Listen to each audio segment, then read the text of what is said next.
This episode is brought to you by Nespresso and Samra Origins by the Weekend Coffee Collection. Introducing Samra Origins. My collaboration with Nespresso is a connection to my roots, to my mother, Samra.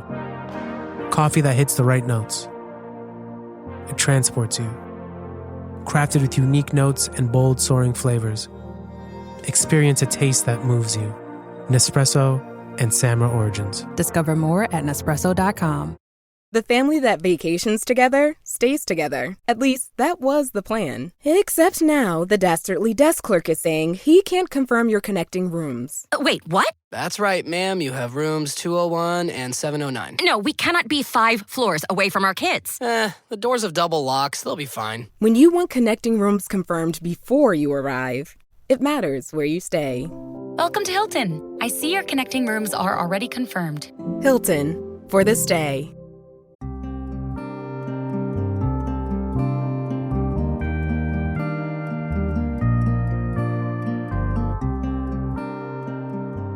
This is Fortune's Wheel, a podcast history of the late Middle Ages, and I'm Jonathan.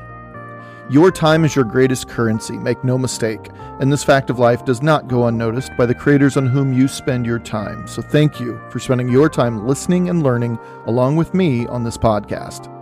On this episode, we will be continuing to merge our Patreon-only series called The Book of Alexios, which details all those parts of Alexios Komnenos' story that didn't make it into the public podcast, with our public podcast series detailing the Normans in Italy and Sicily. These two storylines will inevitably smash into one another, and as I've said, that's already begun. To be clear, we are not finished with our Patreon series entitled The Book of Alexios. We will continue it over on Patreon, but there will be times when the two storylines crash into one another. What happens in this particular episode directly pertains to what we'll see from Robert Guiscard, which is why I chose to include this one on the public feed. I'm really excited about it, so I hope you enjoy it. So today's the day, actually. This episode covers the events leading up to and including the date of April 4th, 1081. Well, that seems pretty specific. April 4th, 1081. In the spirit of the incomparable Hoosier author Kurt Vonnegut, I'll go ahead and tell you that April 4th, 1081 was the date that Alexios Komnenos first donned the imperial crown of Eastern Rome. But the story behind this event, an event that seems to get a one-sentence explanation in all of our history texts, the story's way cooler than you'd think. Whereas Nicephorus Botaniates merely swept into the capital and deposed Michael VII, the ascension of Alexios Komnenos wasn't so straightforward. This is public episode 131 and also serves as Patreon episode 25, entitled The Book of Alexios, Chapter 6, April 4th, 1081. Thank you for listening, and I hope you enjoy the show.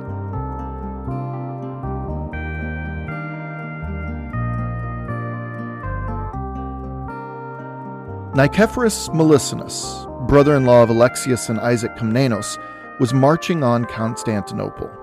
They had made it as far as Damalis on the Anatolian side of the capital. We hear that by the time he reached Damalis, he was already wearing the purple cloak of an emperor. It seems that it was by mere coincidence, genuinely, that the Komnenoi brothers and Melissenus had decided to move against the emperor. A happy accident, as Bob Ross would say. And Alexios' daughter, Anna Komnene, who, for the record, has yet to be born at this time. Well, she gives us an approximation of the letter that Melissenus sent Alexios when he arrived in Damalis. It read something like this, quote, "God has brought me safe and unharmed with my army as far as Damalis. I have learned about your adventures, how you looked to your own safety after being rescued by the providence of God from the evil designs of those slaves and from their fearful attempts on your lives. I myself am naturally disposed to make an alliance with you because by the will of God we are related. Sentiment too play its part, and in my lasting friendship for you I yield to none of your blood relations, as God, who judges all, well knows. If we are to achieve a position of strength and absolute security, it is essential that we should decide on a common policy. Otherwise, instead of laying a firm foundation for the good government of the empire, We shall be at the mercy of every wind of change. Good government can without any doubt be achieved when you, by God's will, have captured the city. You administer the affairs of the West. Once one or the other of you has been proclaimed emperor, while I am permitted to govern Asia as my province. Moreover, I will wear the diadem and purple robes and receive the acclamation in the way that emperors normally do, with one of you. Thus, although we shall rule over different territories with separate administrations, we shall still pursue an identical policy. In these circumstances, the empire, directed by both of us, will be free from party strife." End quote. So again, those were not the exact words. I should add that even Anna Komneni herself admits this of the letters delivered by Melicinos' envoys. Quote, "They read something like this," end quote. She had written. But the gist of the letter was accurate. The situation was one that had two claimants marching against the emperor. They both had armies, one from the Greek west and the other from the Asian east. And both armies were stout forces, though I get the impression that Alexios's might have been a bit larger. But breaking down Melicinos' letter, you can clearly see the friendship and respect he had for his brothers-in-law, and makes it clear he has no intention of fighting them for the crown. But what he proposes from there is quite interesting. Let's go back for a moment to the year AD 286. Just go with me here. I promise it'll lead to something. Emperor Diocletian had ruled a number of years to that point, and was struggling to maintain the enormous Roman Empire. It was being attacked by the Gauls and the Germans in the north, and the invading bands of Asian steppe peoples like the Goths and the Persians in the east and then in the south. The empire had swelled to a size that was impossible to accurately govern. From taxes to the economy, the Roman Empire was just too big for the political, military, and economic infrastructure it had constructed for itself. It was all just too much. So, Diocletian decided to split the empire into two major parts. He would declare the quote-unquote Western Emperor would rule from Rome, while the quote-unquote Eastern Emperor would rule from the city that would come to be known as Constantinople. He, Diocletian, being born in Dalmatia on the eastern Adriatic coast, would be the eastern ruler, and a man named Maximian would be co-emperor with sole rule over the western half. To be clear, they were equal partners as co-emperors, and the empire itself was not two distinct empires. However, Diocletian, still with the slight advantage in respect of being the emperor prior to this, decided to split the empire even further a few years later. He split it into 4 parts, which has been historically known as the Tetrarchy. But that's not the point in bringing this up. The year 286 was the first year that the Roman Empire was split between co-emperors. Constantine the Great became emperor in 306 and declared that the capital in the east would henceforth be his capital and bear his name. Constantine was also the first emperor to convert to Christianity 6 years into his reign, thus converting the entire Roman Empire to Christianity in the process, then the year 312. Constantine the Great also declared himself ruler over the entire Roman Empire. However, the cultural and administrative split between West and East had already had a few decades to sink in, and it was a split that would only exacerbate itself over the next 150 years. Western Rome fell to the Visigothic chieftain Odoacer in 476, officially. Constantinople was actually still growing in size, wealth, and influence way out east. Thus, the survival of the Eastern Roman Empire was assured. Since 476, Western Rome had been a complete mess. In fact, it just didn't exist. Nothing compared to it until the year 800, when Charlemagne was crowned the first Holy Roman Emperor, which the incomparable French satirist Voltaire once famously quipped was, quote, "in no way holy, nor Roman, nor an empire," end quote. Meanwhile, the Eastern Roman Empire was firing on all cylinders during that time. So why do I bring up this history? Well, it's worth considering when talking about Melissenus' letter to Alexios Komnenos in the year 1081. Though there was a good 8 centuries distance from Alexios Komnenos and Diocletian's move to split the Roman Empire for the first time, the consequences of such a move still pertain to what Melissenus offered to his brother-in-law. Melissenus, by proclaiming the necessity of good government and common policy for the betterment of the empire at large, which is reminiscent of what Diocletian had argued for with his ungainly empire, offered a deal that would make Alexios Komnenos the emperor of the European West, which at this point amounted to the Balkans from Constantinople to the Adriatic coast, while Melissenus would be his co-emperor in the East, which amounted to Anatolia, though he would probably spend his entire reign attempting to push out the Seljuk Turks. With the help from whom? Most likely Alexios Komnenos' West. What would this split result in, ultimately? To say that all involved were ignorant of their empire's history would simply be wrong. They were very tuned in. Alexios, Melissenus, they were all very well aware of what resulted within 2 centuries of Diocletian's decision. Is that what they really wanted? Well, it wasn't what Alexios and his camp wanted for the empire. Been there, done that. Lost half the empire in the process. But how do you tell your brother-in-law, a man you clearly have an exceptionally positive relationship with, a man who is also claiming the crown, a man who just offered you co-emperorship, a man who also has a pretty solid army at his back?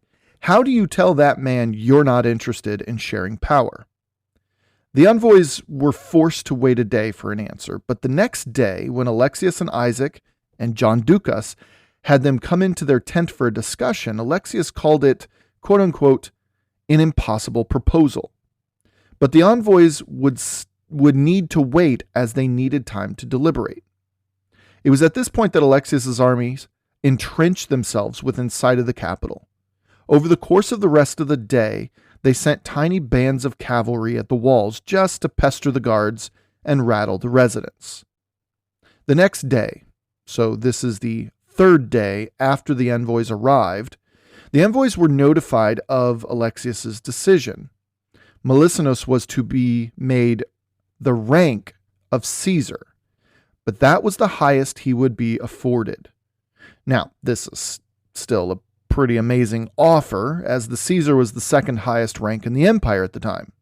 However, he could still wear the Caesar's crown, and he would be afforded all those privileges of a Caesar, but he would also be awarded governance over the populated and highly lucrative city of Thessaloniki, despite who the domesticos of the West may become. The envoys were not happy with Alexios' decision, though, but the envoys needed to act quickly. See, during those couple days they were in Alexios' camp, they were scouting and they were watching. And they concluded that Alexios was at the head of a pretty massive army, and along with the construction of numerous siege engines, it was clear that Alexios, he was going to take the capital, despite its formidable defenses. Besides, again, Alexios was widely loved in the capital and outside of it, so it was only a matter of time.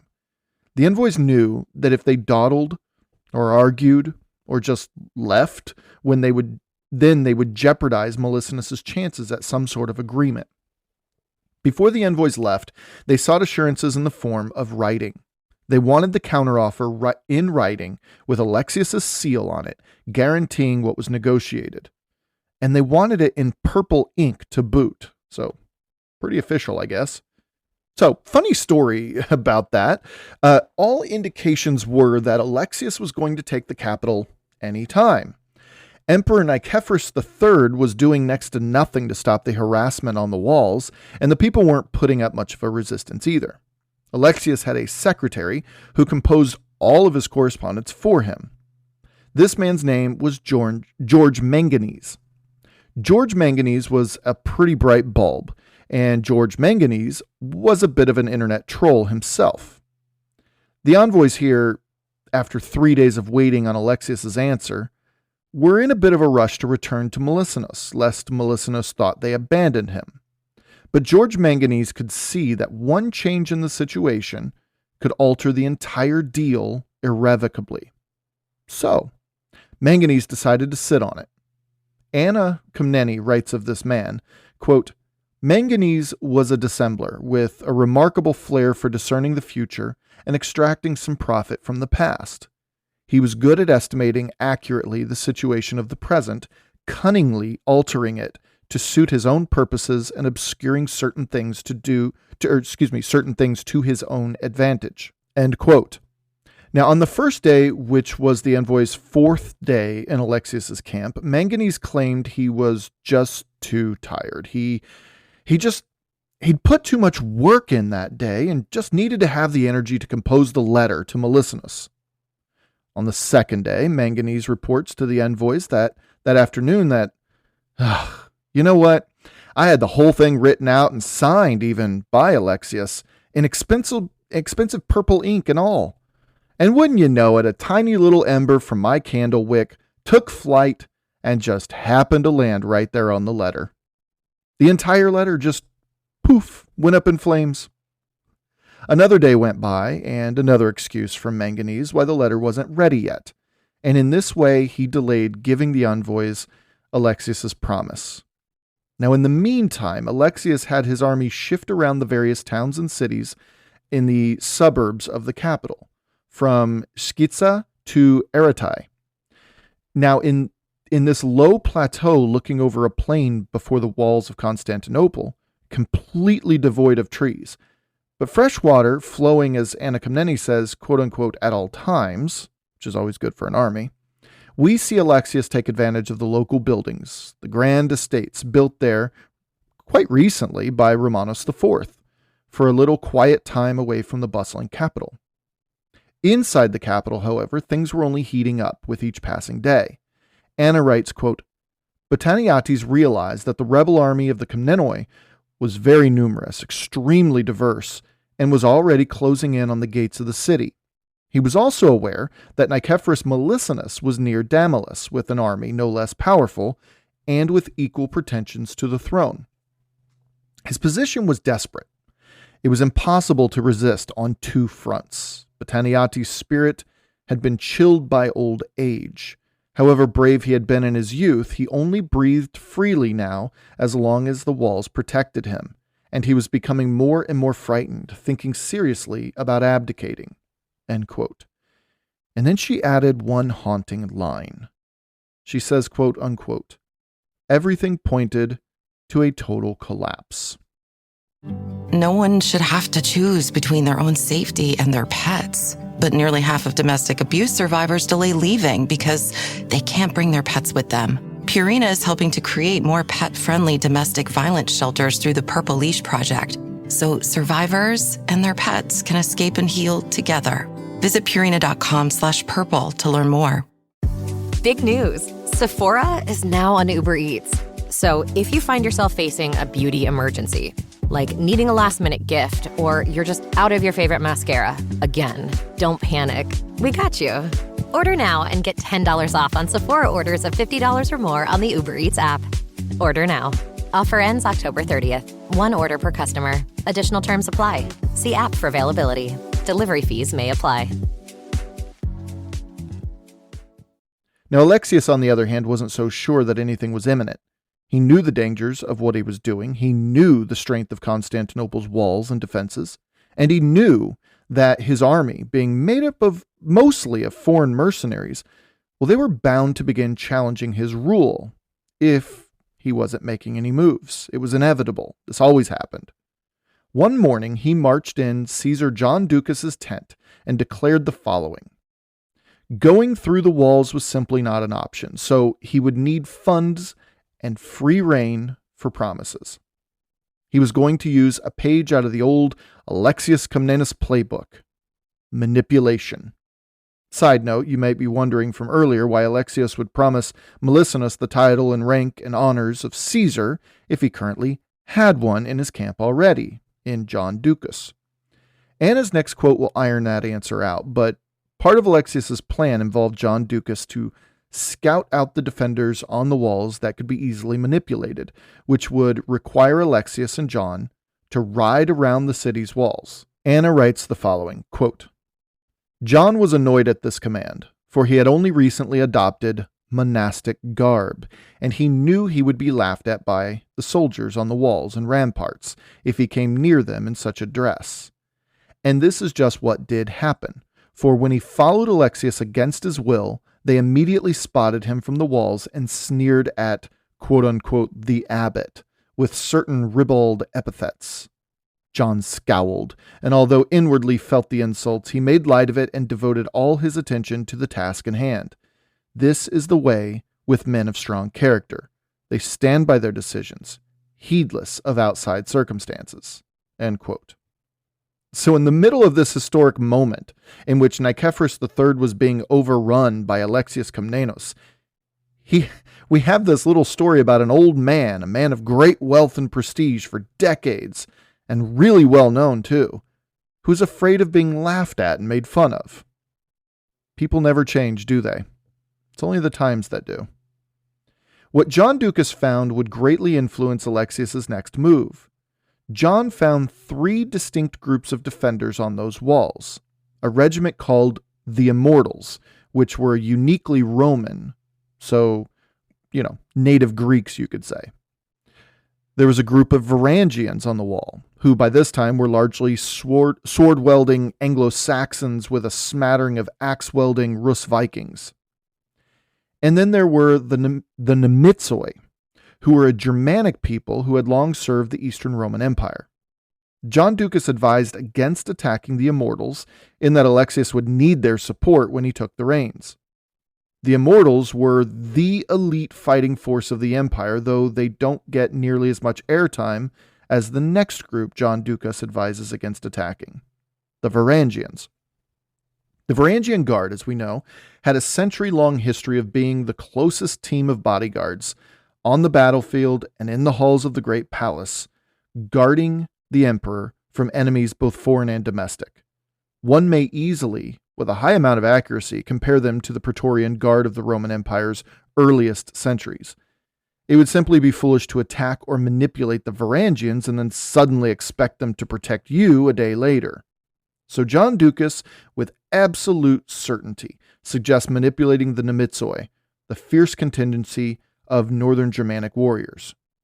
So on the same day, which was about the 5th or 6th day since Melesinos' envoys had arrived with their offer of co-emperorship, on that day Alexius heard that the Nemitsoi were on board with the plan to let Alexius' forces sneak through the walls, which was phenomenal news for Alexius.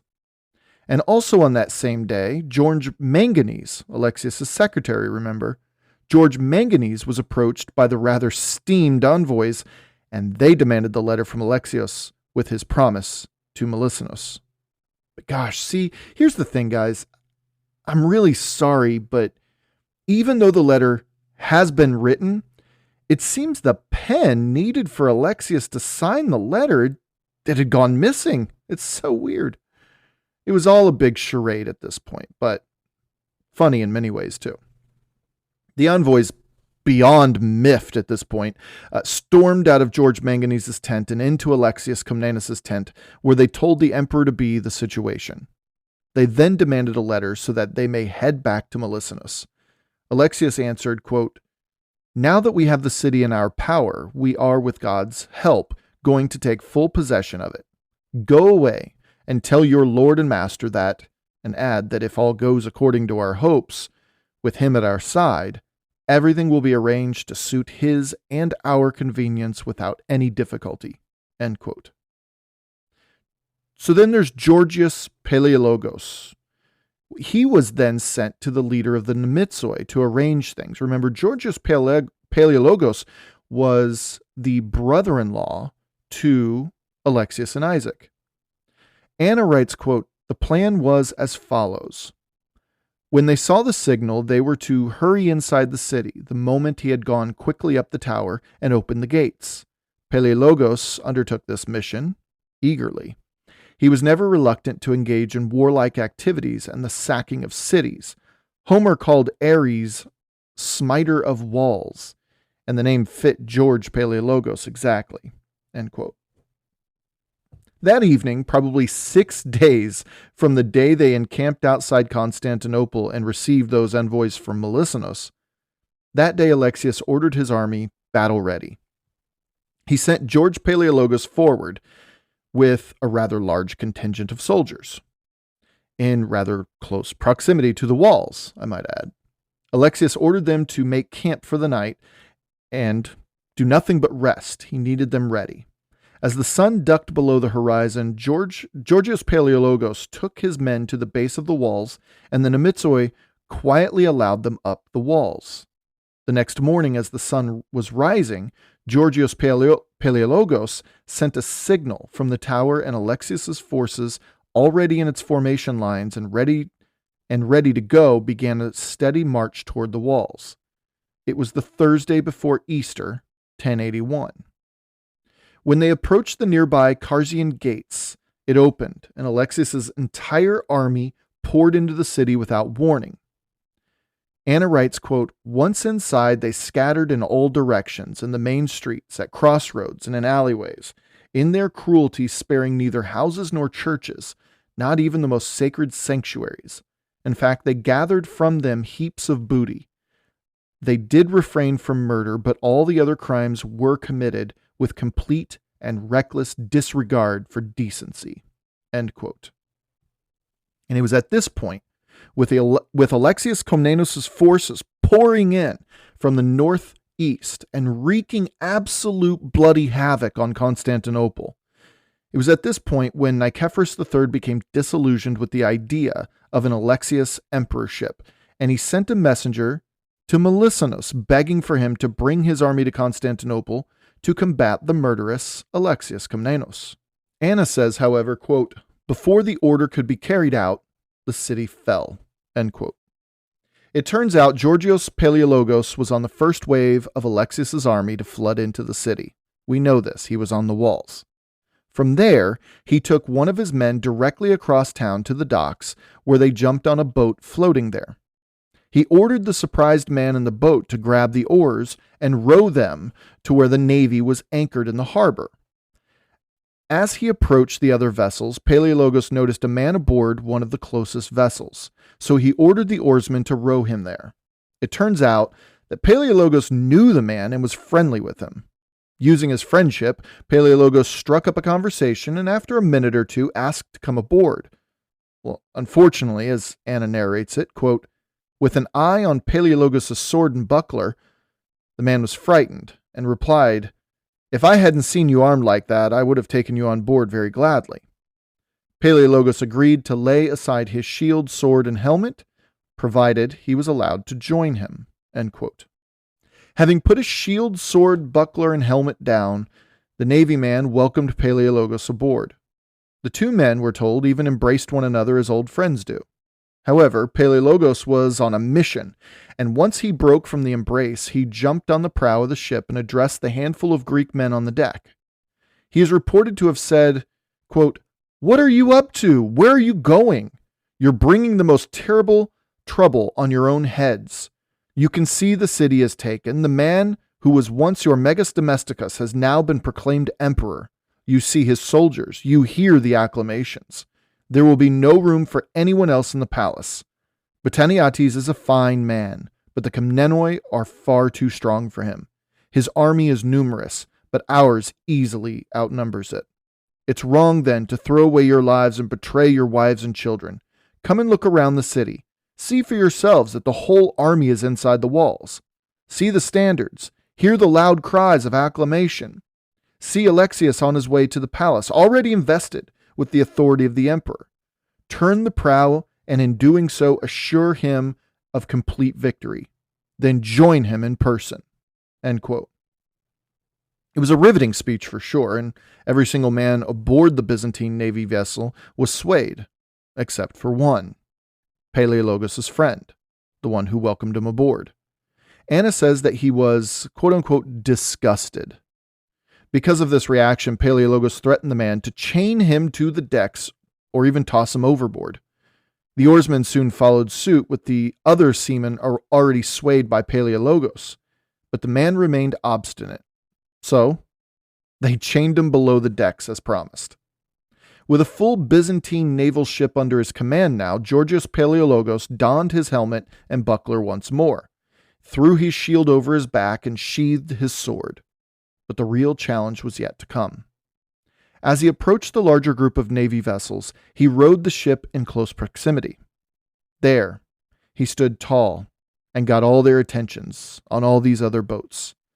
And at this point, he learned of the messenger who was tasked with sending the appeal for peace with Melesinos, and the deal involving Nicephorus III, giving Melesinos the crown if he'd helped defeat Alexios Komnenos. Well, he immediately arrested this messenger on the spot and gave another rousing speech, resulting in Georgios Palaiologos commandeering the entire naval fleet moored in the harbor. Now, it's worth pointing out that Constantinople juts way out on a peninsula. On the south coastline of the city is the Sea of Marmara. On the east, where all of the palaces and the Hippodrome and the Hagia Sophia are, is the opening of the Bosporus Strait, which leads into the Black Sea. And on the north, well, that's famously called the Golden Horn, and is the inlet further separating the mighty city from any mainland. That's the one that has the famous chain across the. Georgios Palaiologos had taken the fleet moored about halfway down the Golden Horn toward the Bosporus. He now ordered this fleet to move further east toward the point of the city where those famous palaces and whatnot are, and to hide away in one of the jetties there. They were watching for anyone coming in from the east. And wouldn't you know it, lo and behold, they quickly spotted a ship. As Anna puts it, quote, bearing down on the great palace, end quote. He then ordered his fleet to cut it off before it reached the walls there, and as they approached, young Georgios Palaiologos' blood ran cold. Aboard that ship, he spotted his own father, Nicephorus Palaiologos, the staunch ally of Nicephorus III. Anna writes, quote, at once he stood up and gave the bow one usually gives to fathers, but there was no happy response. Unlike the Ithacan Odysseus when he saw Telemachus, he certainly did not call Palaiologos his sweet light. So, Nicephorus Palaiologos, that is, Dad, saw right through Junior in that moment. She continued, quote unquote, battle and war, father and son on opposite sides. Well, Senior called Junior a fool, but Junior was able to storm the city and take control of the Byzantine navy with only himself and one other man by his side, so, That said, the father ordered his son to remain there and allow him access to the emperor, which is where he was heading anyway. He told his son to wait and allow him to talk to the emperor, which Georgios Palaiologos did allow. Once inside, Nicephorus Palaiologos approached the emperor, a defeated, broken man. Ateniates, whom Anna says, quote, had given up all hope, end quote, basically tells Palaiologos Sr. to go off and negotiate peace terms with Alexios. The rebellion has already breached its walls and is flooding through the city as they spoke, and this man's son had engineered a non-violent takeover of the entire Byzantine navy that was harbored there. The jig was up. Nicephorus III's reign, well, it was at an end. Palaiologos, pained though he must have been to see his emperor simply giving up, dutifully left the great palace and went in search of Alexios Komnenos in the city. He found him in one of the city's main town squares, this one dedicated to the martyr George Psychiates. Anna records him as saying, quote, the emperor sends you this message. I am a lonely old man, with neither son nor brother nor relative. If it is agreeable to you, you can become my adopted son. For my part, I will take away none of the privileges granted by you to each of your comrades in arms, nor will I share in any way your authority as emperor, but will merely enjoy with you the title, the acclamation, the right to wear the purple sandals, and to live quietly in the palace. The government of the empire will rest entirely on your shoulders, end quote. At first, both Komnenoi brothers, who had remained by each other's side during their entire journey through the city, well, they'd agreed. However, former Caesar John Ducas, now monk, by the way, heard word of this and rushed where they were. He was absolutely pissed. There's a scene in which the brothers were walking toward him in one of the many welcoming gardens of the palace, as the brothers had made their way to the great palace already. And as they approached him with smiles on their faces for a job well done, John Ducas publicly rebuked them both. There was also Palaiologos Sr., who raised in his hands as a show of peace and said, "Hey, I'm just the messenger here," and repeated that Nicephorus III would happily transfer all imperial authority to Alexius in exchange for a peaceful retirement and Alexius becoming his adopted son. Anna writes, quote, "The Caesar glared fiercely at Palaiologos and with a scowl replied, 'Go away and tell the emperor that these offers would have been most expedient before the city was captured. From now onwards, there is no place whatever for further negotiations. As he is an old man now, let him vacate the throne and look to his own safety.'" End quote. Did my card go through? Oh no. Your small business depends on its internet, so switch to Verizon Business. And you could get LTE business internet starting at $39 a month when paired with select business mobile plans. That's unlimited data for unlimited business. There we go. Get the internet you need at the price you want. Verizon Business. Starting price for LTE business internet, 25 megabits per second, unlimited data plan with select Verizon Business smartphone plan savings. Terms apply. The all-new 2026 Hyundai Palisade Hybrid doesn't just turn heads. It commands respect. With its stunning exterior, luxurious interior with available captain seats, and spacious third-row seating and equipped with advanced technology, you and the family are making a statement before you even step out. Okay, Hyundai. Visit HyundaiUSA.com to learn more and experience the all-new 2026 Palisade Hybrid today. Now, while this was happening, the old slave Borlos decided to make his move. Constantinople had fallen. The city belonged to Alexius, and no real resistance was put up except for the myriad displays of criminal behaviors. And I'm keeping it quite PG here, so you know what I'm getting at. All those criminal behaviors going on at that point in the city. And what occurred when the resistance wanes really just amounts to plunder. Alexius's army was plundering the greatest city on earth, while John Ducas screamed about negotiations being off the table. In the midst of all this, knowing that Alexius had let his guard down, knowing the capital was his, and his army was dispersed in all directions, doing what conquering armies do in those first, 24 to 48 hours, well, Borlos, the former slave, assembled a crack squad of resistors in the Forum of Constantine the Great. The Forum of Constantine the Great was the city's largest open forum, and it lay in a very central location. It was also inside the first set of city walls called the Walls of Constantine, built back during the reign of Constantine himself. For reference, there was one more grand wall much further west that was the wall that Alexius's army breached. Now, the Forum of Constantine the Great also lay between the actual city center, called the Capitol Forum, and the Hippodrome, which was much closer to the Great Palace, all the other palaces, and the Hagia Sophia in the east. It's worth noting that the Hippodrome and all the palaces and that church were also located behind their own protective wall. Like you all have probably heard, Constantinople was an incredibly formidable defensive city, which is why it lasted as long as it did. Remember, Constantinople still had another 400 years or so before it officially fell to the Ottoman Turks. Borlos, marching toward the Komnenoi at the palace, noticed the old emperor sneaking down to the Hagia Sophia nearby. He marched directly toward Nicephorus III, just as he reached the grand church, and stood by while the patriarch spoke to Nicephorus. The patriarch was saying, "Do not engage in civil wars, nor transgress the will of God. Do not allow the city to be defiled with the blood of Christians, but yield to God's will. Renounce the world," Anna Komneni writes. In other words, Nicephorus, your time is up as emperor. Don't put up a fight because the only real losers are going to be the citizens of this great city. Abdicate the throne and take up the habit of the monk. It was wise counsel. Nicephorus knew this, and he was very old for his time already. He was very tired of everything, including being emperor. He conceded, and the patriarch immediately sent word to the palace, to Alexios and Isaac, with the news that there would be a peaceful transfer of power.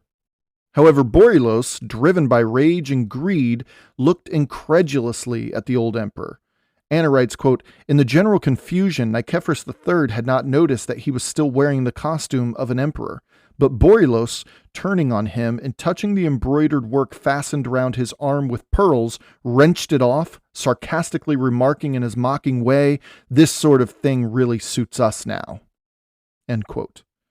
From here, I can only assume, given my resources, that Boryilos simply escaped with his life. He's got pearls in his hands now, so that's valuable. And Anna moves on from the story, so maybe his army simply disbanded when they saw him run away. Maybe he ordered them to disperse because the emperor had just officially surrendered.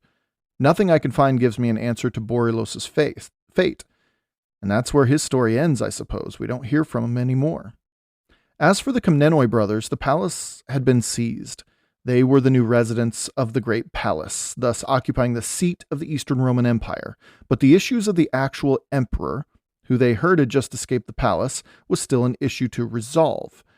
As Alexios and Isaac were ordering their men to search the palace and round up anyone who opposed what was happening, they received word from the patriarch at the Hagia Sophia. It turned out that Nicephorus III was there seeking refuge and that he was ready to abdicate the throne peacefully. They immediately sent their niece's husband, a man named Michael, and a local governor named Rhodanos, to the Hagia Sophia to negotiate terms. This was a much easier negotiation than expected. Anna basically skips it and jumps right to the part where Michael escorted old Nicephorus Botaniates, no longer emperor, on a small boat to the Parableptos monastery. There, the former emperor donned the habit of a monk and even submitted to the tonsuring of his hair. Anna writes, quote, "Such is the way of fortune. When she wishes to smile on a man, she exalts him on high, crowns him with a royal diadem, and gives him sandals of purple. But when she frowns, instead of the purple and the crown, she clothes him in ragged garments of black, and this was the fate of Botaniates now." End quote. He at the very least had a sense of humor about the whole thing, though. Anna adds, quote, "When he was asked by one of his friends if he found the change tolerable, he replied, 'Abstinence from meat is the only thing that worries me. The other matters cause little concern.'" End quote. I hear you there, Nicephorus. Now, there were loose ends the Komneni boys had to deal with. First and foremost was their brother-in-law across the Bosporus, who was still claiming to be emperor. The messenger was finally allowed to leave with Alexios' terms, and they hadn't heard back yet. Melicinos certainly must have heard that Alexios had stormed the city by this time, so who knew what his reaction would be? Remember, Melicinos had already proclaimed himself emperor and was walking around wearing the purple. However, Melicinos could wait a moment, as he was in no immediate threat. The Empress Maria, however, we haven't heard from her on this episode yet, was a more pressing matter. She was currently living in the Great Palace with her now 7-year-old son, Constantine Ducas, a boy once promised the crown. Technically, that little boy's mere existence was a threat to Alexios' rule. But Alexios was also the adopted son of Empress Maria, remember. So the boy's claims were somewhat secondary to his, as he was the elder brother in that situation. I know, weird, but those were the politics of succession 1,000 years ago. But there was a new threat to the Ducases that may or may not have been in play in the earliest hours of the usurpation. See, Alexios, though Empress Maria's adopted son, was still rumored to be her lover. But Alexios was currently married to Irene Ducaina, granddaughter of John Ducas. There were fears that Alexios would break his direct ties with the Ducas family, renounce his adoption to Empress Maria, and marry her.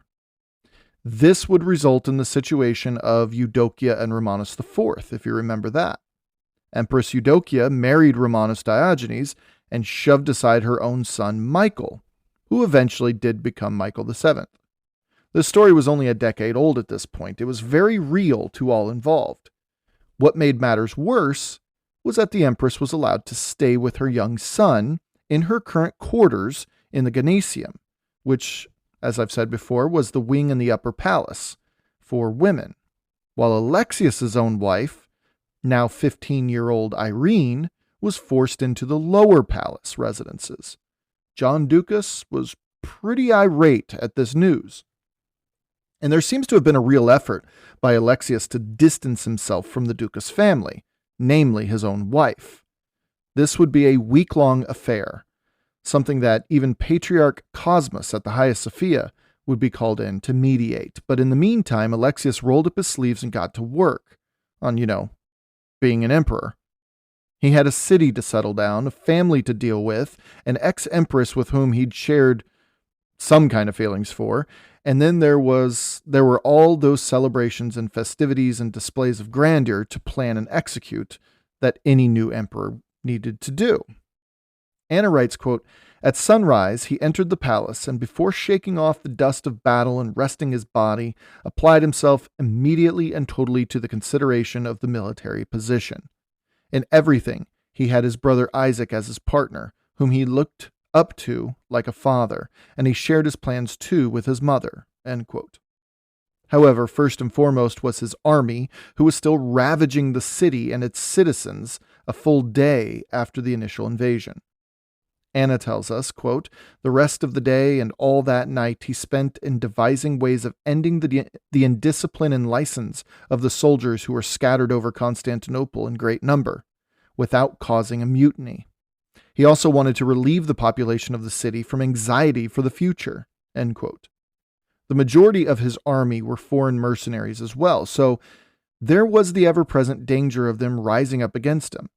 Having already gained a foothold inside his capital, it was an incredibly dangerous position for him. We will resume this part of the story on the next Patreon-only episode. However, we need to figure out what happened with Empress Maria, her son Constantine, and 15-year-old Irene Dukaina. On day one of Alexios' reign, in the late afternoon, in the Hagia Sophia, as he was juggling various plans to end the violence in the streets of Constantinople and peacefully disbanding the army and expelling him from the city, Alexios Komnenos was officially crowned Emperor Alexios I of Eastern Rome, and he was crowned by Patriarch Cosmas.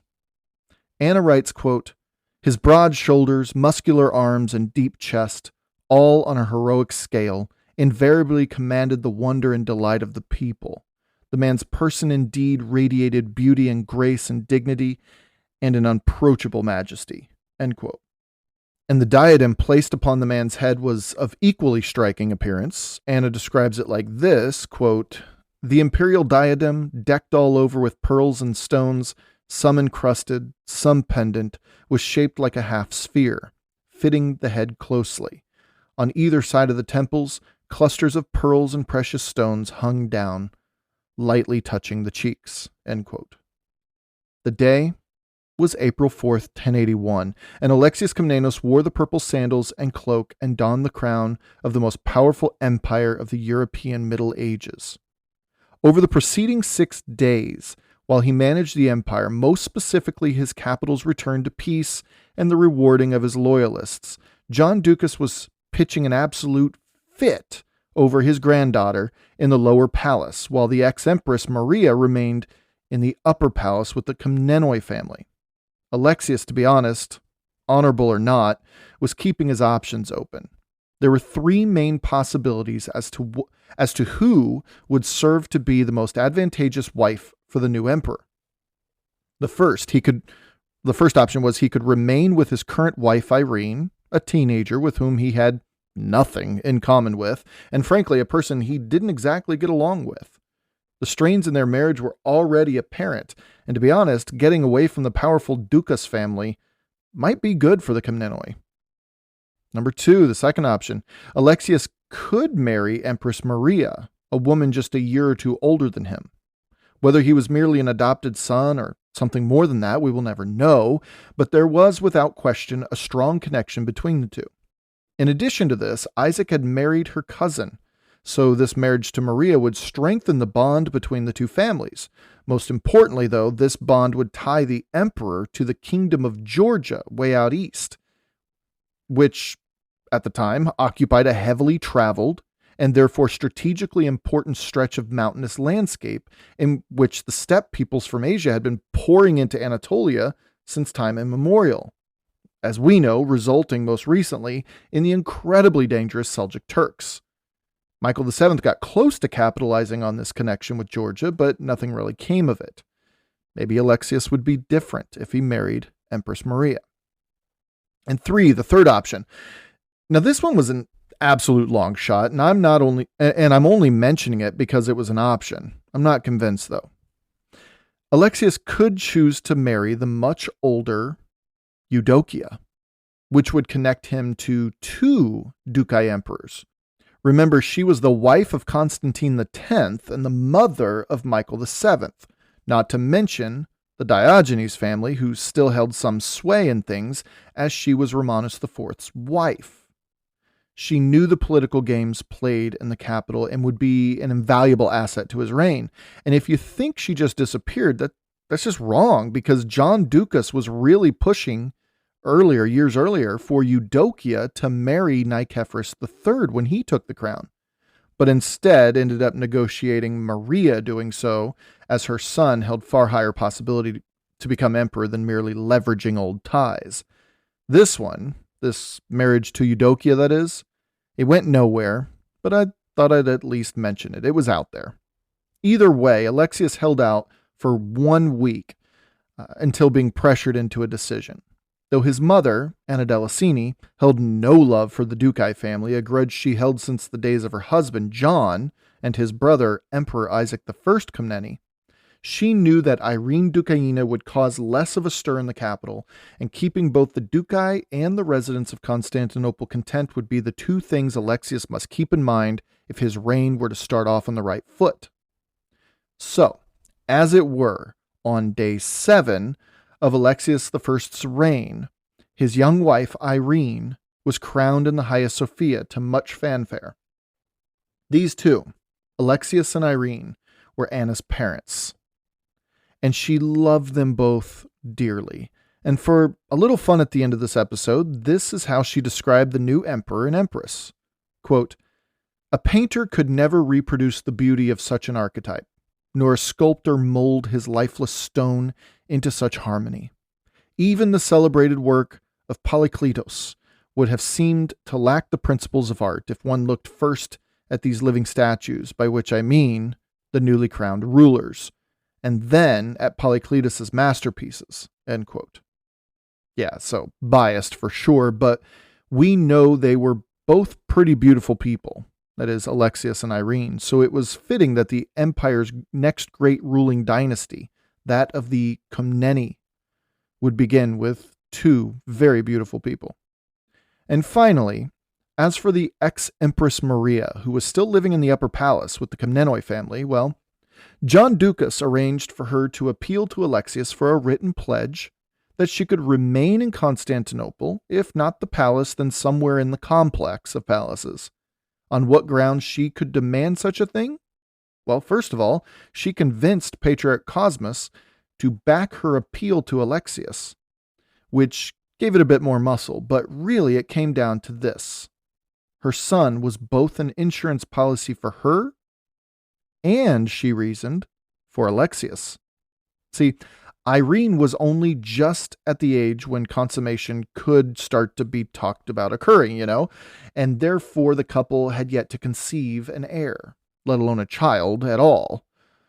In order to ensure a smooth transition, should something befall the emperor before an heir could be born and raised, she offered her son.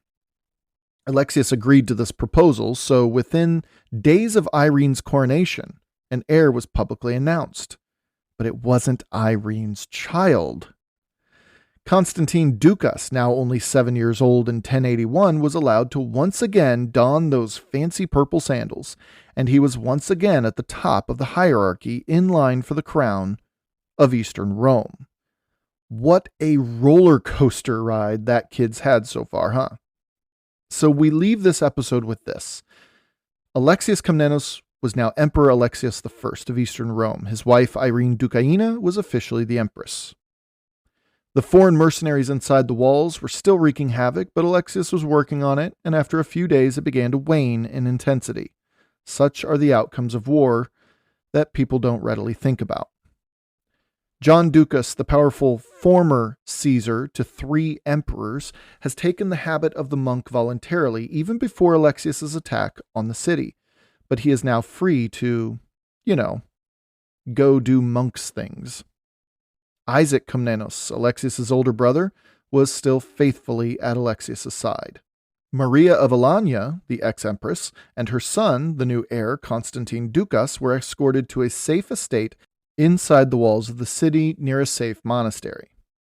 Nicephorus Botaniates was suffering from lack of meat, but living out his days peacefully enough at a monastery nearby. Emperor Alexios was also juggling all the promises he'd made to all the loyalists, including and possibly most importantly to Nicephorus Melissenus, his brother-in-law, who he had promised the rank of Caesar, and who also still had his own army already ready to attack the capital when it was still under the rule of Nicephorus III. So that's still hanging around his head.